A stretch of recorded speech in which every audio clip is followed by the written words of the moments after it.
Welcome, everybody, to Truth Be Told Part 2. Now, I gave Part 1 back in July when I was an innocent person and not a lot was happening in my life. But as soon as I gave Truth Be Told Part 1, July became very wild for me. And it seems that every time I get up here to speak, I feel like I'm a completely different person than the person that spoke previously for some reason. A lot of lessons get jammed into these 4-week periods or what have you because, I just don't feel the same as I did before. And not that I wasn't giving valid information, but my own awareness of what I had presented changed. I was given the opportunity to put everything that I had said in that message into practice. And sometimes that is just not the easiest thing. And we come to this, or I'll use I came to this conclusion that whenever I get up here to speak, be prepared to just live the lesson too. I mean, you should be speaking if you're in this position with the lesson kind of already down pat, but at times things arise and we get to learn it again, or we get to do better and show up better. So sometimes, during this time and the previous of July, I rose to the occasion whenever these lessons came up that I had talked, these spiritual tools. And then other times it looked like I was on the Titanic sinking. I was not doing well with letting my yes be yes or my no be no. And so that's one of the lessons that I gave in the last talk, is just being honest with our word. If we're going to say something, then do it. If we're going to do something, then do it. If our mind, our hearts, our word, and our deeds are not incongruent with each other, we need to make sure we align back to what we put our intention to. We can't speak something and then do something else. That is a dishonest move. We also learned about this yes and no. So we have yes or no, and then we have this yes and no. And that's when, like I said, when we say something and we do something else. So we're always called to just be integrity with all of having everything align up. Now, I was consciously aware at times, and most times, when I was going against what I knew to be forward motion. And you can tell when you're going against something of forward motion, when you are going against your good. It doesn't feel good inside. Suddenly, these emotions come up. It feels, some people might say, kind of icky. It feels like we are not walking in the truth of who we are or in the truth that we know to be. And it's difficult at times to become or to come back into alignment with that truth. And I also spoke about embellishment of the truth. So let's say that we speak something that is factually correct, but then we put some embellishment on it, which turns it basically into an opinion, a judgment, or a preference. And when we live in other people's truths, let's just say that you had a truth that somebody in your family had a certain illness and they say that it's hereditary. If we live in their truth, then we're not exploring the truth for ourselves as we know it to be. And so we're called to step out of that. When we're called to step into just being honest moment to moment, to not project into the future of things that have yet to be, and not to dwell too much on the past of things that were. If we can live in the present moment and not fear retribution or fear the past choices that we made in life, then we can be perfectly at peace in this now.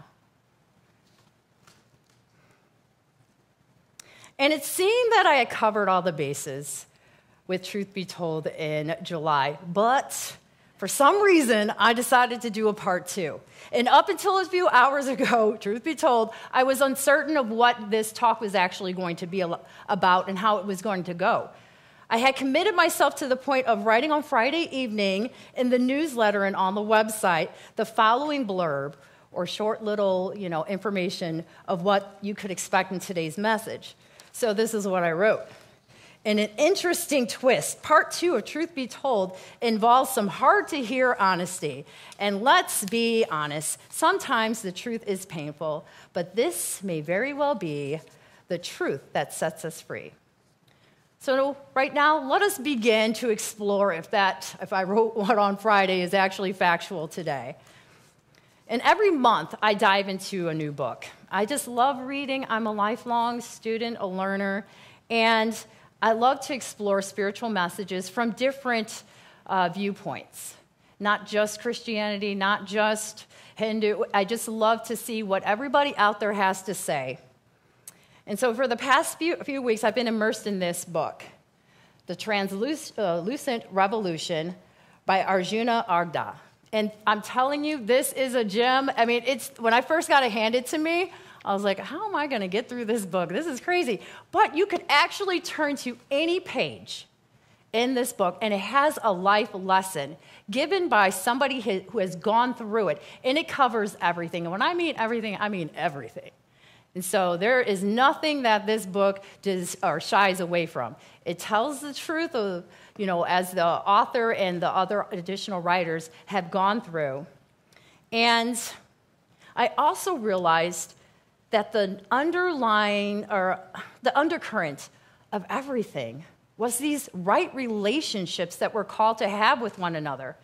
But right relationship starts with having a right relationship with ourselves. And sometimes honesty with ourselves is quite difficult. We think that we're telling ourselves the truth, but in fact, we're just hiding behind something that we wish to believe. Rarely, I would say, people that are just kind of caught up in the day-to-day, do they examine their own thoughts to see if their beliefs are true. And as truth students, as people in this community, we are called to examine everything, to question anything that you know or think you know, anything that you've learned. And even at times, we're called to unlearn it, to unravel it, and see if it still remains true for us. And there's a saying, have you ever heard of coming to Jesus moment? Has anybody had one of those coming to Jesus moments? And it usually happens when something so severe happens in our life that it has us go back to ourselves. That could be a divorce. For some, that's a marriage. For others, it's losing a job or an illness. But there's something in our life that causes us to reflect now and have that come into Jesus moment and to get real with ourselves. And most people who have recovered from illness or some type of severe situation admit that they had this coming to themselves, this coming to Jesus moment. And that made all the difference. And this is really an honesty with God. It's really putting everything out on the table that you think about yourself, just bearing it all. Some of us hold an opinion about ourselves that is not too high. Others, we've inflated our ego so big, if somebody were to take a pen and pop it, we'd burst off into another country somewhere. To really get down to who and what it is that we are. And these moments of clarity produce tremendous healing when we can just come to that moment and be honest with it all. And there's this song called My Secret Life. I don't know if anybody's ever heard it. It's by Leonard Cohen. And it's at first I didn't like it, and this book mentioned it. That's why I went to go see it. But he's this translucent singer, and he really talks in this song about these secret lives that we live in our minds. We think of ourselves as nonviolent people, but if somebody cuts us off on the road, believe me, in the mind, we are devising ways to get back at them, finding them at the supermarket. We're already coming up with stories. Or if somebody slights us, or if the boss yells, there's always something going on. The mind will entertain this secret life. And in his song, he says that it's crowded and cold in our secret life. And we're called to really explore what is happening in our mind. What is the truth? We call ourselves nonviolent, but yet our thoughts and sometimes our words are violent. Does that really mean that you're nonviolent? Everything must be congruent. Everything must be in alignment in order for something to be true. And if your thoughts are taking you somewhere and your words are taking you somewhere else, guess what? There's an inconsistency there. But amongst us, I've found some people, I'm going to call them sages because that's exactly what they are, that have not been fully indoctrinated into this way of thinking, of making up stories in their head. They live moment to moment, day to day, and they are the sweetest, most honest people I have ever met. And they're the greatest truth tellers amongst us. And the video that you're about to watch captures the very essence of who they are and the guiltless, shameless honesty they bring to the most mundane situations. We went on a Disney cruise with Mickey and Goofy. I had my own club and my mom had a mud bath with Daddy. The ship had a great spa. That's no funny. And guess what? At the island, Captain Hook was there. Did you just get back? That was a year ago. That was my baby brother. His name is Joe, but Mom calls him a little souvenir. Obviously, we all had a great time. Look, how many of you have kids out there? How many times has this happened? Absolutely. I mean, it's happened to me too many times. In Matthew 18, verse 1 through 5, it reads, "At that time the disciples came to Jesus and asked, 'Who then is the greatest in the kingdom of heaven?' He called a little child to him and placed the child amongst them, and he said, 'Truly I tell you, unless you change and become like little children, you will never enter the kingdom of heaven. Therefore, whoever takes the lowly position of this child is the greatest in the kingdom of heaven. And whoever welcomes one such child in my name welcomes me.'" Children have a way of being honest. And in my life, I've had the blessing of working closely with 3 truth tellers for approximately 3 years each, Casey, Leilani, and Makai. And that's 9 years total of embarrassing public revelations. No, I mean, really public apologies I've had to give to people, generalized anxiety just going out with them, not knowing what they were going to speak in public to whom. And luckily, each one caught on quickly after around the age of 3 or so as to what we do as adults. We tend to bite our tongue, we show some restraint, and so I knew around the time of age of 5 or so, I didn't have to worry too much if they were going to tell all the family secrets. They have a knack of letting your best friend know what you said behind him or her, behind their back, and they just reveal it all. They don't have that fear of, is it repercussions? Yeah. Oh, yeah, repercussion. They don't have any of that. They're just innocent, and they tell it like it is. And how refreshing it is to be around a child that just speaks with such clarity and honesty that will regurgitate exactly what you said verbatim to whomever shouldn't know what you just said. That something happens, they lose that innocence along the way. And they begin to develop this filter. We as parents, as educators, mentors, hush this innocent in the name of sparing people their feelings. Many a times, I am certain that each one of us has had the opportunity to tell somebody how it really is. And instead of speaking that truth, it doesn't mean you have to do it in a mean way. You could just, matter of fact, say it. You stepped on my toe.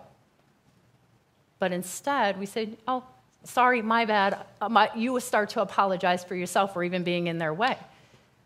Some way around, or along the lines, the adults started to infiltrate the minds of kids. We started placing our own demands on them, hushing them, making them silent or keeping them silent.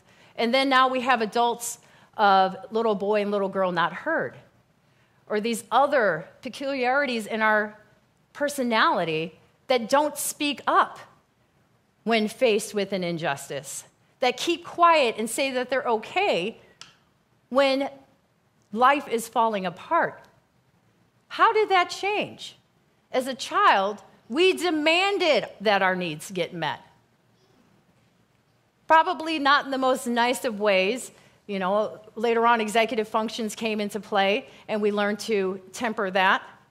But until then, we spoke pretty freely about what it is that we needed. And now what I believe happens is there's some type of fear of speaking truths.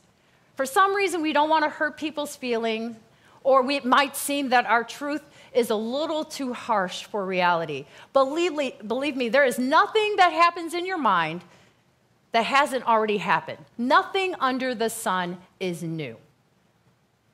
And when you speak truth to something, especially when it negatively impacts yourself or those around you, you're speaking a breath of fresh air to the situation. And we are called to mature both emotionally and spiritually. And that doesn't mean sugarcoating everything.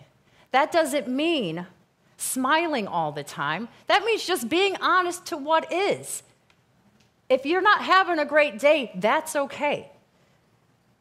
If you don't feel like smiling at everyone because that's what everybody else is doing, I'm not going to hold it against you. Sometimes I don't feel like smiling, shaking hands, hugging, high-fiving either. And be okay with that.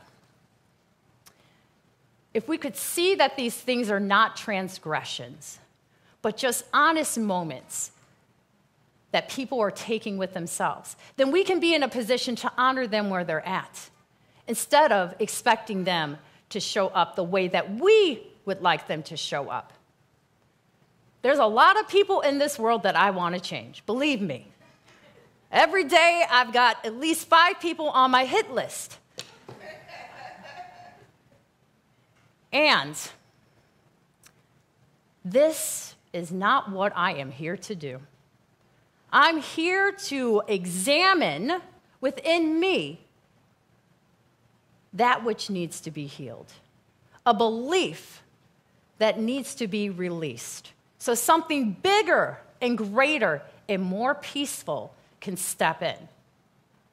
And when I expect, John, I'm going to pick on you, John to show up, smiles every time I see him, I'm expecting something very false about him. I don't want him to be the real him. So I'm not honoring that presence within him that goes through these ups and downs. Each one of us do. I don't care if you are the top dog of the spiritual world, the Pope. Believe me, everyone has an off day. And when we perpetuate smiles, high fives, belly bumps, whatever it is, what we're perpetuating is this falsehood. And that's part of what we're being called to look at and to examine. A few years back, I went on this little retreat on the Big Island. And we were called to do some introspective work. The theme of the retreat was no private thoughts, no people pleasing. And let me tell you, it was a wild time. You got to say what words came to you. You didn't have to hold back in fear of hurting somebody's ego. And it was a no-holds-barred situation. We had these things called expression sessions. And every day, you were just supposed to show up and tell people in that moment what you were feeling. So if you don't like the food they were saying or serving, you spoke to it. If you didn't like the chore you were given that day, you voiced it. If you wanted to just throw a fit on the floor, guess what? You were allowed to express yourself as long as it didn't physically harm others. They weren't cared about the personality being bruised. And I'll tell you what, adults, I don't care how old and how wise we think we've gotten, there's a 3-year-old inside of each one of us that wants to throw a tantrum when they don't get their way. When somebody who says no to us and we wanted them to say yes, there's a little bit of mini you that is just on the floor rolling and stomping around. But because of social norms, we've been taught how not to express, and instead we're given instructions and expected to master the art of repression by the time we've entered adulthood. And believe me, I've met some pretty mean people along the way, including myself. Sometimes I show up, and I think Thomas reminded me one day, sometimes I remind him of Mean Girls. This movie. I just saw it like maybe last week. I was like, oh, I'd never seen it. And you know what? Truth be told, at times I can be a brat, and at times I do that. And I'm growing still. I promise you this is not a finished product, okay? So next month, if I'm speaking again, it's going to be a completely new and different Johanna, I hope, for the better. But, you know, who knows? I could forget who I am and throw my little temper tantrum on the ground and do what the mean girls do. But we're called to just turn the mind inward. So we're called to make peace with ourselves and then peace with others. In this book, there was one of the writers was talking about how they never wanted to have kids. They were on this spiritual journey. Kids would just distract them. Years later, his son was born.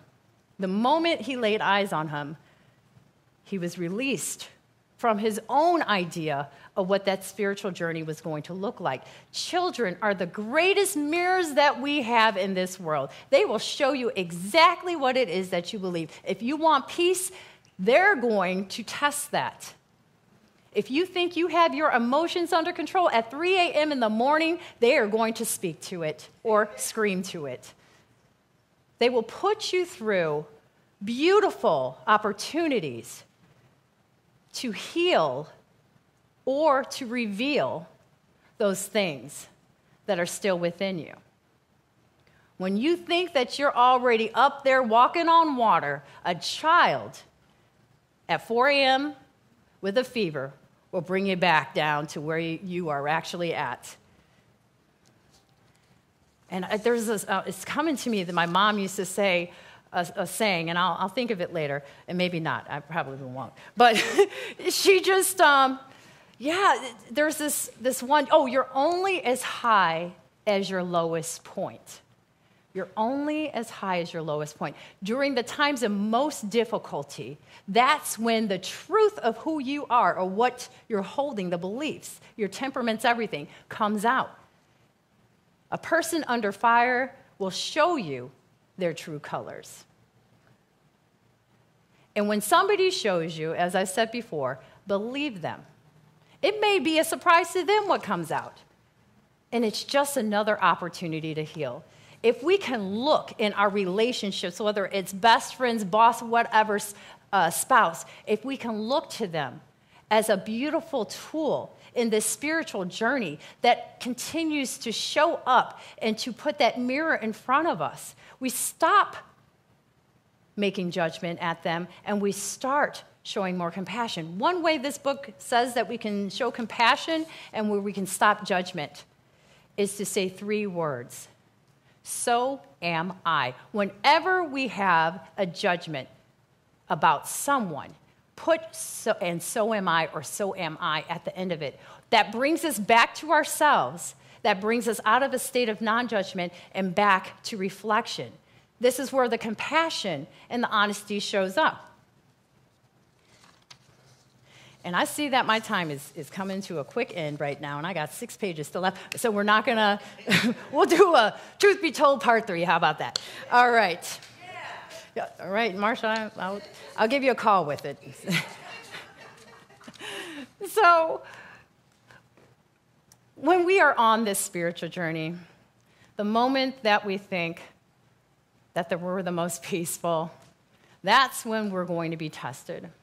The moment that we think that we're the most loving, believe me, there's something that's going to come up and point to whether this is true or not in our lives. It's going to continually ask us to align back to the truth. Sometimes the truth is difficult to hear. Sometimes we're not the nicest people. Sometimes we're not the most loving, and that's okay. That is okay. But always bring it back to yourself. Put the so am I when we have a judgment, or if you have a judgment on somebody. Just put it on the end of that and see what happens. See if that makes a difference on that relationship. See if that is going to be something that sets you free from the bondage of this suffering, of these attachments. It could bring about the healing that you're looking for. And I invite you to close your outer eye and just to breathe in to what is present with you. Doesn't matter if thoughts are racing through, that's okay. Just be present with yourself. And know that we are called to have this unification, that none of us can come to the altar begrudging anyone, including ourselves. And when we can just dive deep and honor the space of what is, we allow the future and the past to just drop away. We allow the truth, whatever it looks like for us, to be revealed. We'll have the opportunity to heal it. And during that process, let us remember to give great thanks. And let us take this into the silence.